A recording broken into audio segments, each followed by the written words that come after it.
In the early 1990s, one of the most horrible events in the history of the world occurred: the genocide in Rwanda. In that genocide, Hutus battling against Tutsis, 1 million people were killed in less than 9 months. When the genocide began, there were 380,000 Adventists, Seventh-day Adventists, in Rwanda. When it ended, 100,000 were dead. In 6 months, 100,000 Adventists were slain, not because they were Adventists, but because they were part of the minority tribe. In recent years, I've traveled to Rwanda on a number of occasions, speaking in large stadiums. There are trials going on right now in Rwanda trying the killers. As we traveled there, I talked to my host, the union president, Eman Rutalinga, and I said, "Pastor Rutalinga, did anybody that you know die in the genocide?" He said, "Pastor Mark, I was out preaching the day that the radio announcement came, cut down the tall trees.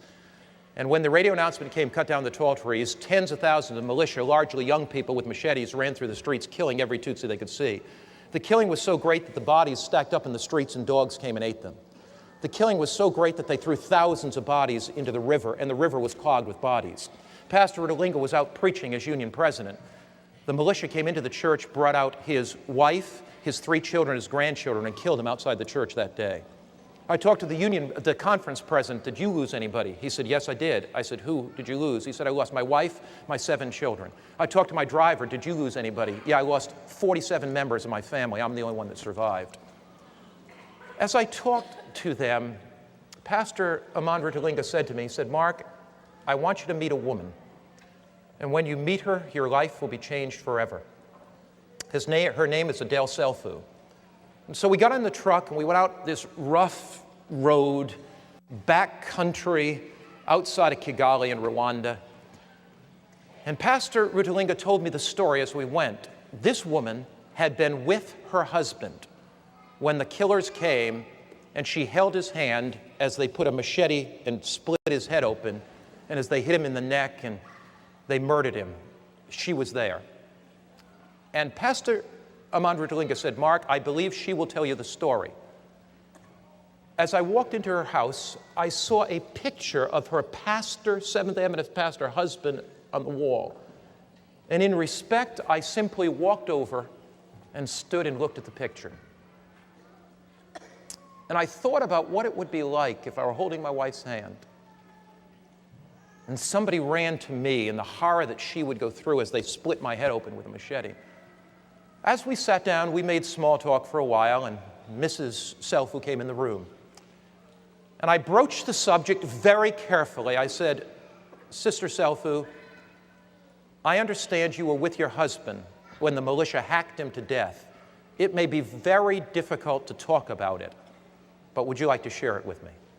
She began to cry, and she said, "Pastor, I'll share it." She said, "We got word that the militia was coming closer and closer to our village.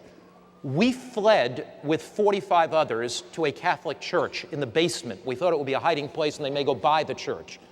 As we were in the basement, the militia came in with machetes. They began to hack and hack and hack. Actually, there were 60 people in the room. 45 were killed immediately. She said, I held my husband's hand and somebody came and just hit him with a machete, and the blood from his head splat all over me. She said, it was horrible, Pastor. And then the person took the machete and hit me in the head. She pulled back her beautiful black hair, and I saw a scar that began here and went down the center of her head. She said, Pastor, they then hit me in my wrist, trying to chop off my wrist. She held up her wrist. It was just flapping around. She said, Pastor, then they hit me on the shoulder. And she pulled down her dress a little bit, and I saw the scar on her shoulder. She said, they left me for dead. And my body lay among the dead bodies for 3 days.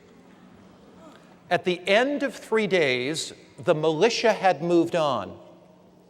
So she said, villagers came to bury the dead. Somebody, before they buried me, felt my pulse, and I still had a pulse. So they took me. I was unconscious. They began to nurse me back. Pastor, I was in and out of hospitals for 3 years. By this time, the forces from outside of Rwanda that were in the Congo fought their way back, liberated the country, and they built 18 prisoners for the murderers. They put 180,000 people in prison. Mrs. Selfo took 3 years to get back to health, but by now there was stability in the country. And she said to me, Pastor Mark, I have to make a decision of whether I'm going to be a bitter, angry old woman or not. And she said, I made a decision that my husband's death would not be in vain. I had the assurance beating in my heart that Jesus Christ was coming again, and that the thing that my husband would want would me to go to minister to the killers. So, Pastor, there's a prison not far from this village, and I became the mother of that prison. I would go in and bring blankets into the prison because of the cold nights. I would go in and bring food to the prison. I began studying the Bible with the prisoners. These were killers. One day, Pastor, I was in the prison. A young man fell at my feet, and he began to kiss my feet. And I looked at his face, and he said, do you remember me? And she said, I wish I could get that face out of my mind. It was the young man in his early 20s that took the machete and chopped my husband's head in half. It was the young man. I never knew he was in that prison. I never thought that I would see him again. It was the young man that took the machete and put the scar in my head and gave me such pain. And he said, would you forgive me? And she said, I picked him up and I hugged him and I said, I will forgive you. Pastor, I studied the Bible with him for 6 months. Pastor, he stood up before the whole prison, and we assembled all the prisoners in the prison yard the day of his baptism, and he confessed his sin. Pastor, we baptized him.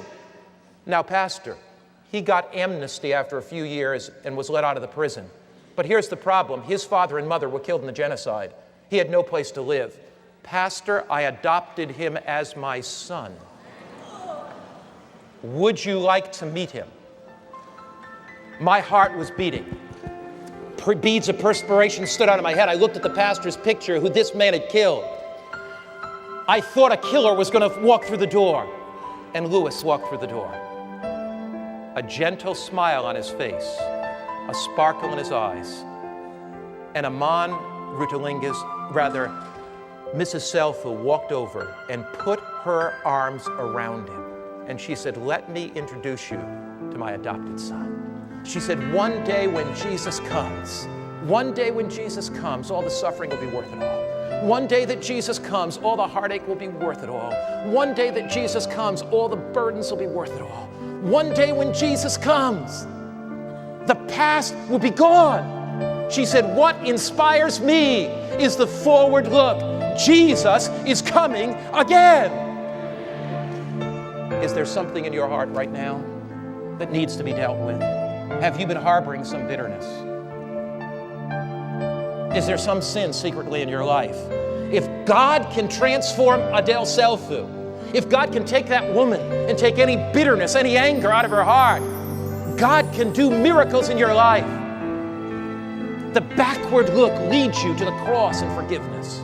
The upward look leads you to receive the power of the living Christ in his care. The forward look leads you to put aside anything that would keep you from being ready for the coming of Jesus.